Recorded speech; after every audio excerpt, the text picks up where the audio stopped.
lo que son las vidas pasadas? ¿Conoces el término reencarnación? ¿Qué te sugiere pensar que has tenido una vida anterior?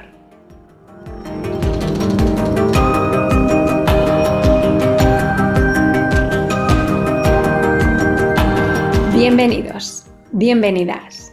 Todos somos cruzadores de portales.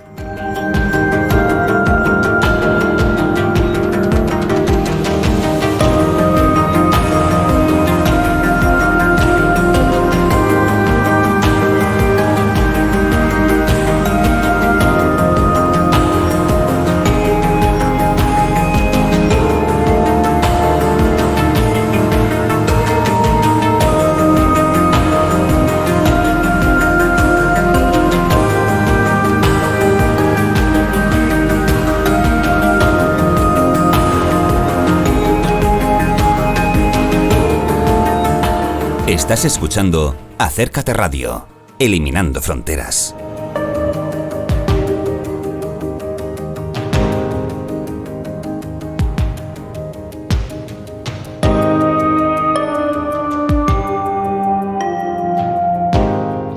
Bienvenidos al programa de hoy, un programa en el que vamos a ahondar en un concepto que hemos dado por hecho que todos conocemos, pero que a lo mejor era el momento de encontrar el espacio y el tiempo para hablar de ello con detenimiento. Y nadie mejor para hacerlo que Vicente Merlo, uno de los mayores especialistas en culturas y en religiones orientales, y que tiene un bagaje y una investigación y una profundización y un estudio de décadas y décadas. Así que vamos a disfrutar del trabajo de profundización que él ya ha realizado y vamos a dejar que nos enamore con el concepto de la reencarnación durante los próximos minutos.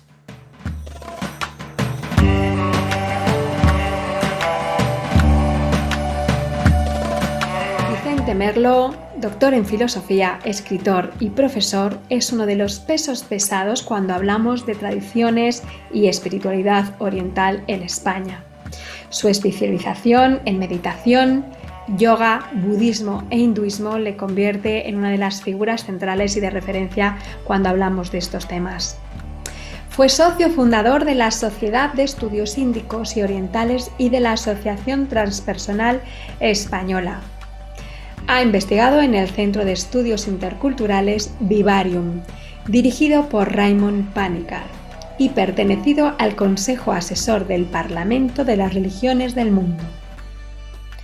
Es profesor además en el Máster de Historia de las Religiones en la Universidad de Barcelona y en la Universidad Autónoma de Barcelona. Entre sus más de 20 libros podemos encontrar Espiritualidad transreligiosa, Meditar es descansar en el ser, El rap de la meditación, Iniciación a la psicología transpersonal, Buscadores de sentido, libro del que hablamos en nuestra anterior entrevista, o Eres inmortal. Estás escuchando Antes de nacer con Raquel Machín.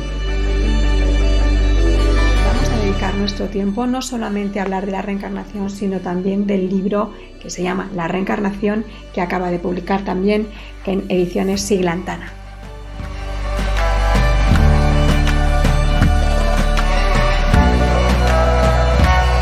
Tenemos con nosotros ya a Vicente Merlo de nuevo en este programa. Tan agradecidos estamos. Muchas gracias por venir, Vicente. Muchas gracias a ti, Raquel, por la invitación, porque es un placer volver a dialogar contigo. Muchas gracias. Pues estaba yo, lógicamente, si estamos hablando de la consciencia antes de nacer o de todo lo que ocurre antes de nacer, inevitablemente una y otra vez está saliendo el tema de la reencarnación. Y claro, yo decía, tengo que hacer un programa o varios especiales, o sea, para aclarar términos, ¿no? Porque puede haber gente que no sea perfectamente, pero puede haber gente despistada o que se le haga un batiburrillo. Y en esto que estaba yo pensando, cómo hacerlo y tal, cuando de repente veo que has sacado un nuevo libro, eres muy prolífico, has sacado un nuevo libro que lo tengo aquí, que es La reencarnación. Es decir, ¿para qué voy yo a esforzarme en hacer yo un programa especial si tengo todo resumido aquí por uno de los mejores especialistas, que es Vicente Merlo? Así que vamos a presentar hoy el libro, vamos a hablar de él y charlamos este tiempo, si te parece. Muy bien, encantado. Bueno, no lo he podido leer completamente porque es, es muy reciente y no he tenido el tiempo, pero sí que he echado un buen vistazo y he estado viendo el enfoque que le das. Y me gustaría hacerte una pregunta antes de que empecemos a diseccionar un poquito y a meternos en faena. Em, ¿Cuál es la intención que tú tienes al hacer este libro monográfico sobre el tema de la reencarnación? Pues yo diría que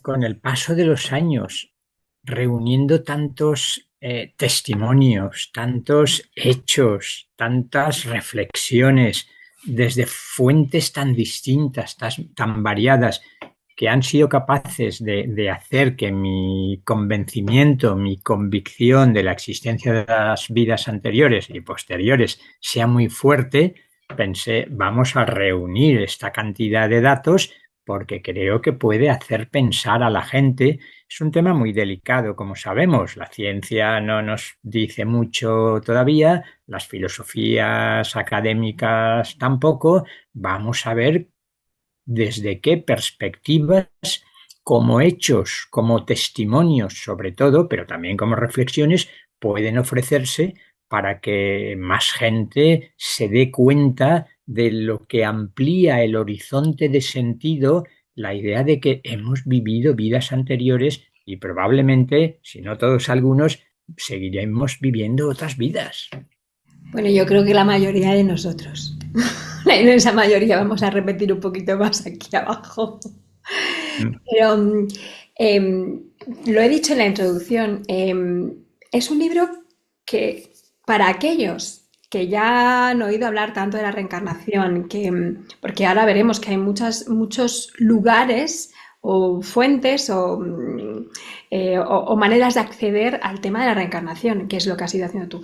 Pero lo que estaba diciendo es que yo creo que para las personas que ya lo conocen, qué bien que está todo, o si no casi todo, seguro que casi todo, reunido en un solo lugar, que eso no impide que luego vayas tú a profundizar en aquello que más te llama la atención, pero qué bien.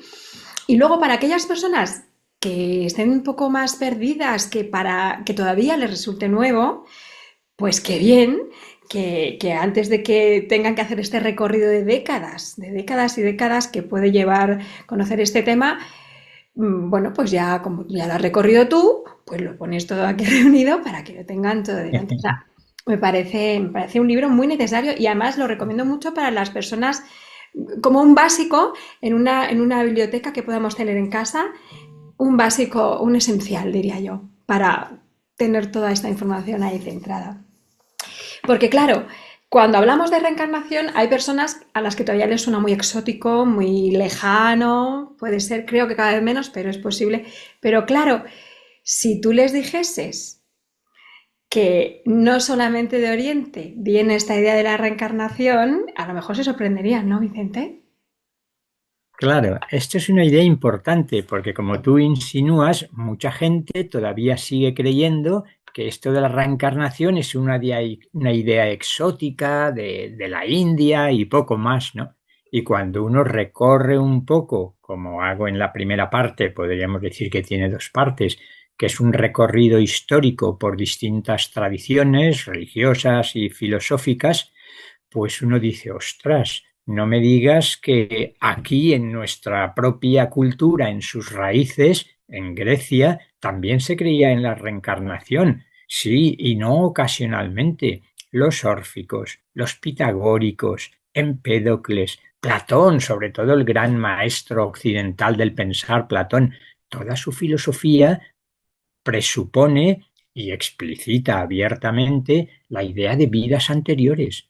El alma es independiente del cuerpo, estoy en terminología platónica, vive en otras dimensiones, en el mundo de las ideas, el mundo arquetípico, el mundo de las verdades eternas, como era para Platón, y de vez en cuando toma un cuerpo físico. O sea que está en la tradición griega. Pero es que cuando uno mira el antiguo Egipto, dice, ostras, no hay un acuerdo respecto al antiguo Egipto, que conste. Así como en el hinduismo, el budismo, el jainismo, nadie duda que es la sangre que recorre por las venas de todos los que pertenecen a una tradición índica. En el antiguo Egipto hay dudas y no todos los investigadores expertos están de acuerdo, pero algunos intentan mostrar que sí que ha sido así. Incluso una tradición judía, que junto a la cristiana y a la islámica, las tres tradiciones abrahámicas proféticas, en principio sabemos que no han sido nada partidarias de la reencarnación. El caso del cristianismo lo recojo con especial detalle porque creo que merecía la pena, pero en el judaísmo esotérico, en la Kabbalah concretamente, empieza a defenderse con toda claridad la idea de la reencarnación. En el Islam, que también sabemos que, por favor, nada de la reencarnación, uno encuentra grupos, pienso en los drusos, pienso en grupos, aunque algo minoritarios ya en el siglo XX, que están presuponiendo y hablando de la reencarnación. Y así podríamos recorrer muchas de las culturas, incluso de los pueblos primitivos. Sí. 40 o 50% de las sociedades tribales, si queremos llamarlas así, defendían claramente también la idea de la reencarnación. O sea que con una mirada histórica uno empieza a darse cuenta de que es una idea muy aceptada en muchas tradiciones. Pero como aquí, aparte del mundo griego, el mundo cristiano, judeocristiano, que es otra de nuestras grandes influencias, rechazó la idea de la reencarnación, al menos mayoritariamente, pues ha llegado y luego la Ilustración se vuelve muy científica, a partir de la Ilustración, la civilización occidental, pues nos creemos que es una pequeña idea a la que no debemos concederle mucha importancia. Y cuando entremos al mundo contemporáneo, ya no te digo nada, ¿no? El despliegue que hay de defensas de Ahora, la reencarnación. ahora vamos con ello porque es una locura. De hecho, yo creo que porcentualmente en el libro ocupa mucho más espacio, ¿no? Mucho más espacio estas nuevas tendencias. Pero te quería decir yo, respecto de esto que has dicho, es que yo creo que si mirásemos a la población mundial, en realidad la reencarnación está presente de manera mayoritaria. Lo que pasa es que nosotros precisamente estamos inmersos en esa zona en la que pues no se recoge actualmente, porque luego si nos pusiéramos también a hablar de otras creencias cristianas, a lo mejor tendríamos que también que mirar a los cátaros y a algunos que también, pero bueno, no vamos a liarla más. Pero el recorrido está muy, muy bien, muy detallado. Perdóname, Raquel, porque ya que has mencionado a los cátaros y albigenses y bogomiles, no había mencionado, porque no era mi intención ahora aquí, en el libro sí, recoger todos, pero toda la tradición del antiguo Irán, me centro en el mitraísmo, que fue una religión tan importante, el culto a Mitra, que alguno de los grandes historiadores de las religiones dijo, históricamente, fue cuestión de pelos estrechísimos el que nuestra civilización fuera mitraísta más que cristiana. Pues bien, Mitra, el maniqueísmo. Mani es una figura histórica fascinante que funda el maniqueísmo y ahí está con toda claridad la reencarnación. Y del maniqueísmo proceden luego, quiero decir, han bebido bastante los cátaros, los albigenses, los bogomiles, en ellos está la reencarnación también con claridad. O sea que muy buena indicación. No, eso no decía, pues decía por la mayoría de la humanidad, probablemente habría que buscar estadísticas, pero yo creo que es una idea presente en mayoría de la humanidad, probablemente. Y entonces entramos ya en una investigación que has realizado sobre la reencarnación en la cultura actual, porque yo creo que cuando la gente hoy en día pues escucha así charlas sobre reencarnación, tal, no está pensando a lo mejor tanto en movimientos religiosos tan puros y tan establecidos, ¿no? Sino están accediendo a otras fuentes. Es que no quiero decirlo yo. Cuéntanos actualmente con qué nos podemos encontrar. Sí, realmente a mí también me importaba y me importa más las manifestaciones contemporáneas que las que podemos encontrar en tradiciones, en religiones antiguas, porque también sociológicamente, pues mucha gente ya mira las tradiciones religiosas como bueno, y creían en la reencarnación y qué más no está. Hoy en día hay razón para creer en la reencarnación y es cuando empieza la investigación sobre el amplísimo mundo con avenidas muy diferentes que están aportando muchos testimonios. Las menciono algunas si quieres y nos detenemos en las que prefieras.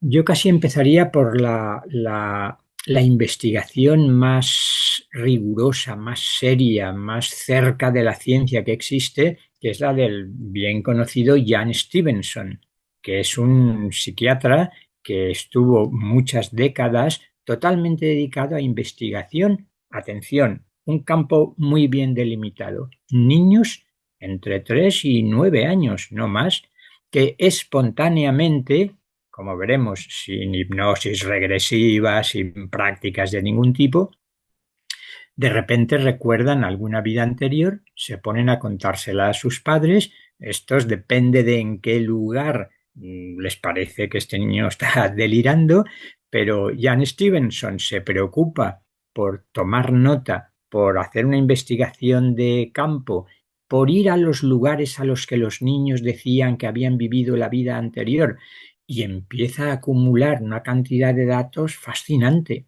Todo esto desde un punto de vista académico, analítico, meticuloso, como era el doctor Stevenson y sus continuadores, como Jim Tucker, por ejemplo.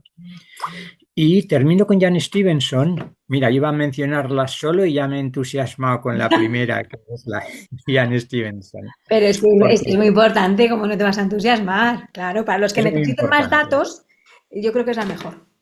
Sí. Y hay una obra que yo sepa no ha sido traducida aquí, quizás la última suya, del doctor Stevenson, que es Biología y Reencarnación, que se centra exclusivamente en marcas biológicas corporales de nacimiento que se relacionan con lo que los mismos sujetos dicen haber vivido o la manera de haber muerto. Entonces, claro, ahí hay una cantidad de información altamente sospechosa que parece cierta y que da mucho que pensar, como si hubieran quedado a nivel sutil la huella de esa muerte traumática en muchos casos y después queda reflejada en el cuerpo desde el momento del nacimiento. Primera avenida, pues, que se puede recorrer. Y el propio Jan Déjame que Stevenson, te diga algo, perdóname que te interrumpa. sí, sí, Porque, claro, has dicho estas huellas físicas que pueden quedar, pues eso, manchas en la piel. Yo conozco un par de casos además personalmente, pero hay que decir, para los que queremos una reencarnación, que también hay otro tipo de huellas, claro, que no son tan palpables, que son huellas emocionales, bloqueos, fobias o comportamientos que tenemos que dices, ¿de dónde me viene a mí esto? Si es que no, ¿por qué tengo yo miedo a las gallinas? Pues, y a veces esas huellas vienen de vidas anteriores. Entonces, claro, estas que dices físicas son fantásticas porque se ven, ¿no? Podemos palparlas. Las otras ya, pues se quedan más bueno, pues en la imaginación o en lo que queramos creer, ¿no? Pero sí, sí, muy interesante. fíjate que esto nos lleva, me invitas ya a introducir la segunda de las grandes avenidas, Claro. que es lo que podemos clasificar bajo el rótulo de terapia de vidas anteriores. Ahí, hoy en día, y esto es cuestión de 4, 5, 6 décadas, miles de terapeutas que se autodenominan especializados en terapia de vidas anteriores. Esto significa que muchas personas que, como tú decías, tienen huellas anímicas, psicológicas, aunque no físicas visibles, que muchos de ellos han pasado por distintos tipos de terapias, conductual, cognitiva, humanista, la que se quiera, sin sanar, de repente encuentran un buen terapeuta de vidas anteriores empiezan a recordar vidas anteriores, empiezan a recordar los recuerdos traumáticos que produjeron ese trauma y a partir de ahí, en muchas ocasiones, son sanados. Claro, esto es muy significativo. Este recuerdo de vidas anteriores empezó haciéndose sobre todo a través de ese método que es la hipnosis regresiva. Es fascinante la historia de muchos terapeutas, desde Brian Weiss, Michael Newton, que fueron sorprendidos sin buscarlo, de repente personas a las que hipnotizaban para llevarlas a los primeros años de la vida, dan un salto inesperado y empiezan a contar una vida anterior. Esto es increíble, pero si yo no creo en vidas anteriores. Y en algunos casos se suceden personas a las que les ocurre lo mismo. Le cuentan al terapeuta vidas anteriores donde ha habido un trauma. En el libro recojo 5 o 6, por no extenderme más: Roger Woolger, muy junguiano él, Patrick Druot, Helen Wambach, pero hay muchos terapeutas, algunos de ellos han recopilado miles de casos en esas regresiones a través de la hipnosis a vidas anteriores. Ojo que sabemos todos que el mundo psicológico es muy complejo y no quiero decir que porque algunas personas, aunque sean ya decenas de miles, digan recordar vidas anteriores, estoy pretendiendo que esto constituya una demostración científica de las vidas anteriores. No. Volvamos para esto a Jan Stevenson, que pasó revista a las distintas hipótesis alternativas. Es decir, vale, esto no se deberá a la criptomnesia, es decir, somos desde niños tan receptivos en nuestro inconsciente que quizás hemos oído historias y luego las repetimos creyendo que son nuestras. El doctor Stevenson decía, esto podría explicar algunos casos, pero la inmensa mayoría no. Que hay una percepción extrasensorial y entonces estoy recogiendo información del otro, no explica todo de ninguna manera. Por tanto, segunda avenida, terapia de vidas anteriores con miles de terapeutas especializados con sanaciones sorprendentes. Fíjate que el mecanismo es el mismo. Nuestro amigo Sigmund Freud, aunque cayó en desgracia para la ciencia desde hace un tiempo, pero no para todos, hay que decirlo, ya nos decía, la sanación consiste en hacer consciente lo inconsciente. Pues lo mismo ahora resulta que se puede aplicar a vidas anteriores. Por tanto, segunda gran avenida. Vale, va quedando súper claro, me encanta. Dentro de esta avenida, no sé si incorporarías a Stanislav Grof o le pondrías en otro lado, porque es verdad que la técnica que él utiliza, por lo menos, bueno, sí, las dos técnicas que yo creo que utiliza más no son exactamente lo mismo, pero bueno, de alguna manera también lleva a un volver a vivir el nacimiento. No sé si lo incorporarías en esta segunda gran avenida. Sí, como Grof tiene una vida y un pensamiento y herramientas terapéuticas tan amplias, se le podría colocar en distintas, pero quizás esta sea una de las más adecuadas, situándolo dentro de la psicología transpersonal y de la terapia transpersonal, de las cuales él es uno de los pioneros sin duda. Y efectivamente, como sabes bien, primero, aunque a muchos les pueda parecer más sospechoso, él estuvo investigando muy seriamente con el uso de LSD en pacientes y cuando le cortaron el suministro porque ya no se podía utilizar, se pasó a crear la respiración holotrópica.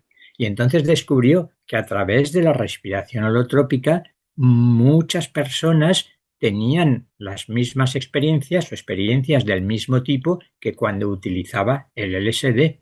Y entre esas muchísimas experiencias, porque el abanico que abre Grof dentro del campo de las experiencias transpersonales es fascinante. Y una de ellas es, efectivamente, gente que recuerda vidas anteriores. O sea que lo podemos situar aquí perfectamente.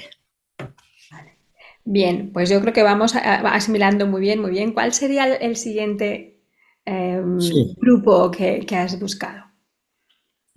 El siguiente grupo, yo no sé si decir que en el libro termina privilegiado porque me parece que ofrece una información más, no sé si utilizar el término esotérico, que cada vez me cuesta más pronunciar, es No, retórico. pero nosotros si lo utilizamos bien, que es un conocimiento profundo, que es un conocimiento oculto, que no está, si lo utilizamos bien podemos utilizarlo. La cosa es que hay gente que lo utiliza bastante mal, pero no es culpa nuestra, ¿no? Efectivamente, pues vamos a utilizarlo. Entonces, dentro de lo que podemos llamar el campo del esoterismo, o más concretamente de las enseñanzas esotéricas contemporáneas, hay algunos que constituyen, yo diría, pilares de las enseñanzas esotéricas contemporáneas. Dos para mí muy, muy importantes. Uno, Rudolf Steiner, el fundador de la antroposofía y de tantas cosas, de la agricultura biodinámica, de la euritmia, de una comunidad de cristianos, cuasi rosacruces, antropósofos. Rudolf Steiner a mí me gusta presentarlo como un prototipo del investigador esotérico. ¿Qué quiere decir investigador esotérico? Por analogía con el investigador científico que utiliza el método científico, el investigador esotérico utiliza unas facultades de conocimiento específicas que no se utilizan ni en la ciencia ni en la filosofía racional empirista. ¿Cuáles? Pues, por ejemplo, la cuestión. Aquí ya los más científicos, si quieren ustedes pueden apagar el vídeo, pero estas facultades están siendo cada vez más reconocidas y más estudiadas científicamente también, que es importante. Por ejemplo, la lectura de registros akáshicos. Los registros akáshicos serían una especie de memoria de la naturaleza, del libro de la vida, donde queda escrito todo cuanto ha ocurrido, y el investigador, de manera clarividente, podríamos decir, segundo método esotérico, la clarividencia. Tercero, la clariaudiencia. Uno puede, a través de lo que hoy suele llamarse canalización, abrir esa capacidad de canalizar desde fuentes que no son nuestro propio conocimiento o el conocimiento al uso, ofrecer una información y una sanación extraordinaria. Por tanto, el investigador esotérico como Rudolf Steiner, en su caso especialmente, pueden ser muy cuidadosos y muy críticos porque, por supuesto, las dificultades que se encuentran. Si tenemos dificultades, como ha visto la hermenéutica, para interpretar correctamente cualquier tontería, ¿cómo no va a ser difícil interpretar adecuadamente los contenidos de facultades tan poco habituales como la clarividencia, la clariaudiencia, la telepatía, la precognición, la lectura de los registros akáshicos? Pues bien, Rudolf Steiner tiene una obra impresionante en muchos sentidos, pero tiene 6 volúmenes solo centrados en su investigación clarividente, su lectura de los registros akáshicos de vidas anteriores de muchos personajes históricamente célebres. A mí se me quedaron 6 volúmenes de relaciones kármicas, es el título. Aquí en castellano creo que están traducidos, no sé si todos, 2 o 3 me parece que sí, pero yo no los he visto mucho. Yo no los tengo, no los tengo. Yo he escuchado conferencias, que sabes que se escribieron muchas conferencias que ofreció y tal, Sí. pero no tengo yo, o sea, no tengo estos volúmenes, pero iré poco a poco. Lo que pasa es que es 6 y además de la densidad del trabajo de Steiner, pero bueno, habrá que ir poquito a poco. Sí, sí. De hecho, son conferencias. Los 6 volúmenes de relaciones kármicas son conferencias que fue pronunciando a lo largo de varios años, a principios del siglo XX. Steiner nace a finales del XIX y dura las 2 o 3 primeras décadas del siglo XX, y son una serie de conferencias. Por ejemplo, yo los que suelo recordar son el caso de Nietzsche, es ejemplar, Sí. porque fíjate que está investigando a personas que son célebres en su entorno, en su momento. Él es prácticamente contemporáneo de Nietzsche. Claro. Entonces, no vamos ahora a entrar en Nietzsche, pero quien conozca un poco su pensamiento y su obra, se asombra cuando Rudolf Steiner cuenta una vida anterior como monje cristiano, cuando el cuerpo era muy castigado y muy vapuleado, y entonces comprende uno la defensa del cuerpo, la crítica del dogmatismo religioso e incluso de toda creencia religiosa. Pienso en el caso del gran poeta alemán Friedrich Hölderlin, que junto con Hammerling, los dos investiga Steiner y descubre una vida anterior en la que estuvieron juntos en Grecia ya. Y el último caso que recuerdo, de nuevo muy aparatoso, Friedrich Engels y Karl Marx. Nos vamos a la Edad Media. Algunos recordarán que Engels le estuvo pasando una especie de pensión privada a Marx y por eso podía irse a leer y a estudiar en el British Museum, en la biblioteca del Museo Británico, y es que en una vida anterior Engels había adquirido una deuda, contraído una deuda con Marx muy importante, como si se la estuviera pagando años después. Bueno, ¿esto qué es? ¿Ciencia ficción? ¿Filosofía ficción? Pueden pensar muchos. Pues observen ustedes la cantidad de testimonios y juzguen. Por tanto, Rudolf Steiner como uno de los grandes pilares inmensos. Alice Bailey, madre mía, otra revelación esotérica a la altura del siglo XX hasta 1900, la primera mitad del siglo XX prácticamente. La obra de Bailey es tan amplia y en tantos libros hay referencias a las vidas anteriores que no puedo más que recomendar cualquiera de sus obras. Quizás el Tratado de los Siete Rayos, que son nada menos que 5 volúmenes de psicología esotérica, de astrología esotérica, de curación esotérica, etc.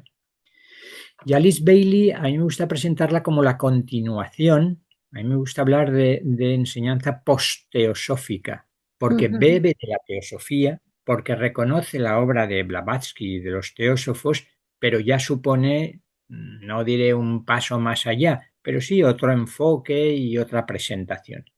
Pero esto nos recuerda, aunque en el libro no lo recojo con detenimiento, toda la labor realizada por la teosofía. Claro. Si a partir de entonces se empezó a creer más en la reencarnación, pues probablemente la sociedad teosófica es uno de los impulsores de esa y otras creencias y que acerca a Oriente a Occidente, ¿no? Sí, yo creo que el movimiento teosófico es un movimiento que da después pie a muchas cosas que han venido después, a muchísimas. Creo que sin ellos sería incomprensible todo lo que ha venido al final. Nos has mencionado ya a Alice Bailey y es que al final va todo unido, ¿no? Pero aunque a lo mejor nos saltamos alguna cosa, voy a pedirte que vayamos ya al pensamiento actual de la nueva era sobre la reencarnación. Bueno, la nueva era y lo que esté relacionado, porque quizá es algo que les interese mucho a nuestros oyentes y así vamos poco a poco cerrando, si te parece. Se ha pasado el tiempo volando, ¿eh? Sí. Vamos cerrando poquito a poco. Yo creo que es importante situarnos en lo que está ocurriendo ahora, ¿no? Sí. Déjame que como puente para el salto a la nueva era, otro término polémico y que hay que pensárselo antes de decirlo, porque se ha convertido en blanco de todas las críticas fáciles e injustas en muchos casos para lo superficial. La verdad Claro, es que cuesta no reaccionar a quien lo ha estudiado un poco y lo ha vivido cuando cualquier persona te dice, eso es que es muy New Age, como si fuera lo peor que puede ser, ¿no? sí. Se entiende por las manifestaciones de la nueva era más superficiales y más facilonas, pero no por el corazón esotérico y auténtico de la nueva era. Entonces, antes de llegar a la nueva era, no me gustaría dejar sin mencionar a Edgar Cayce, entre otras cosas porque es el llamémosle clarividente más prestigioso en los Estados Unidos sobre todo. No voy a contar su historia que está en el libro, pero es muy significativa e hizo miles de lecturas de nuevo de los registros akáshicos, con una dimensión sanadora también, porque diagnosticaba y prescribía, fantástica. Pero como dices tú, vámonos a la nueva era. No voy a explicar qué es en serio esa de la nueva era, pero sí que me gusta siempre presentar a Alice Bailey como la fundamentación filosófico-esotérica más seria de lo que luego se llamaría Nueva Era. Si Bailey termina de publicar en los años 47, 48, 50, la Nueva Era podemos decir que surge de una manera flexible, pues poco después, años 60, 70, ¿no? Y 80, etcétera. Aquí lo que hice es recoger una serie de autores que todos ellos o dan por supuesto o explican la existencia de la reencarnación.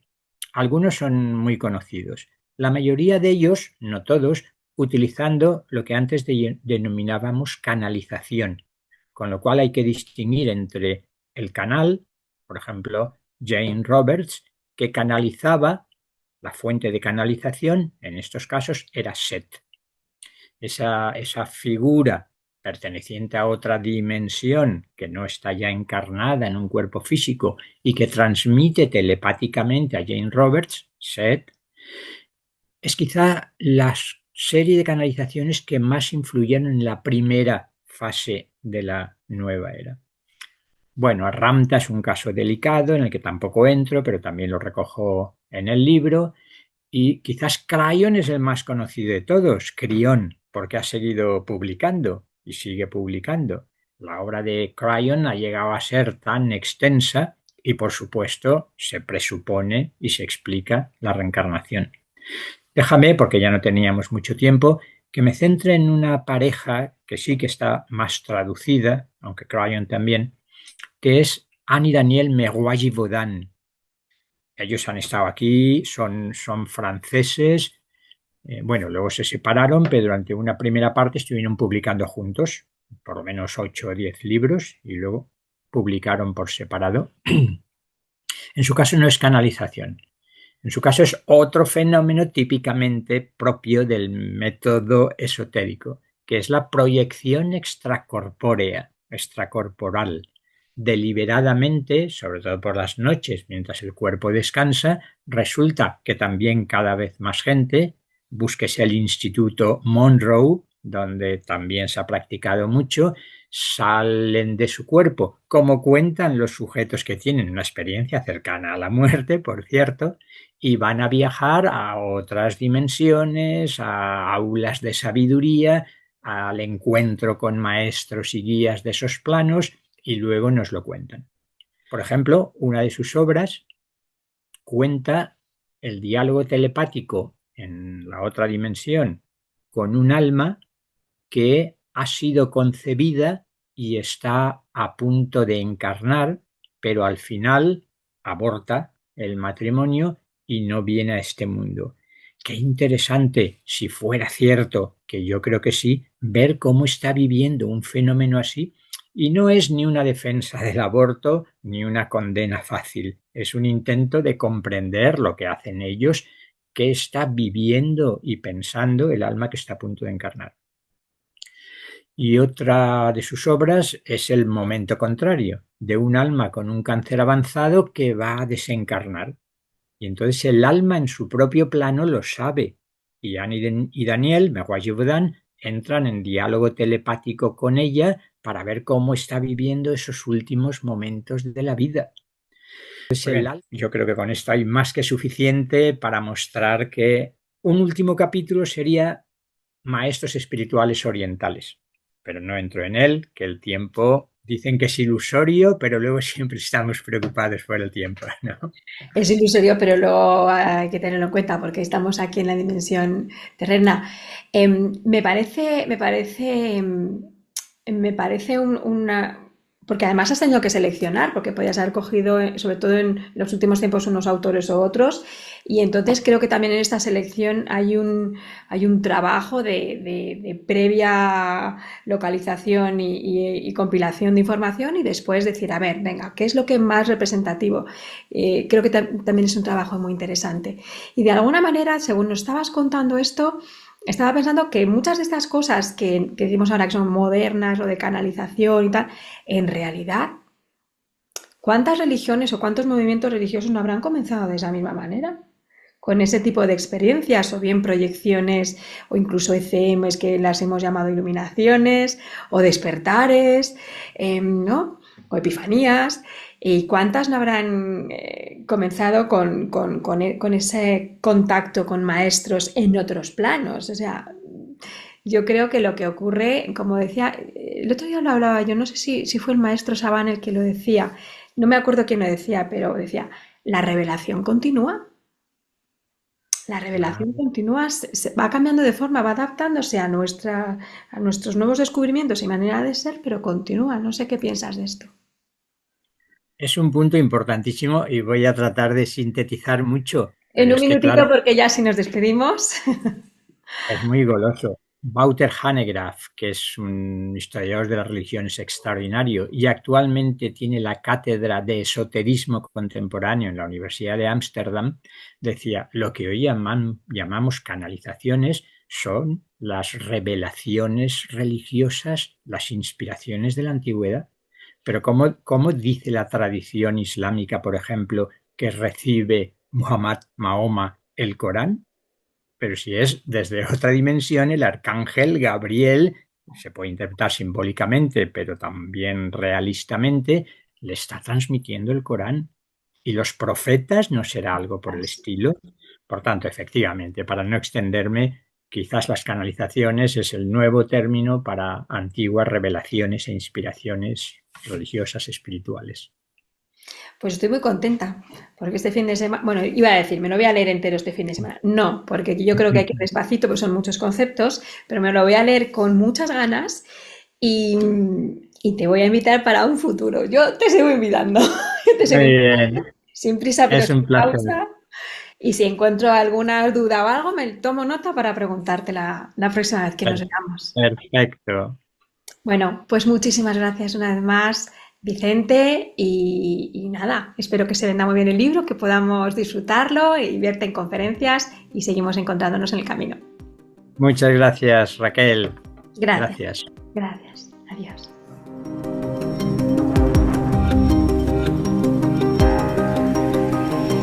Y ya estamos de vuelta después de la entrevista de Vicente Merlo. Es delicioso hablar con él.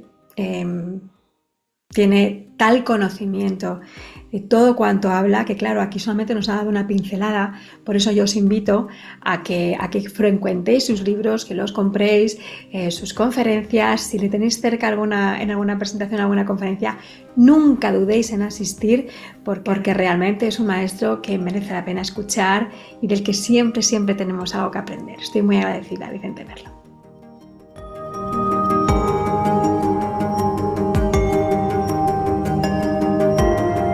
Programa, me despido de vosotros hasta el próximo jueves, esperando encontrarme con vosotros, no me falléis, y os dejo en este caso con una reflexión sobre la reencarnación.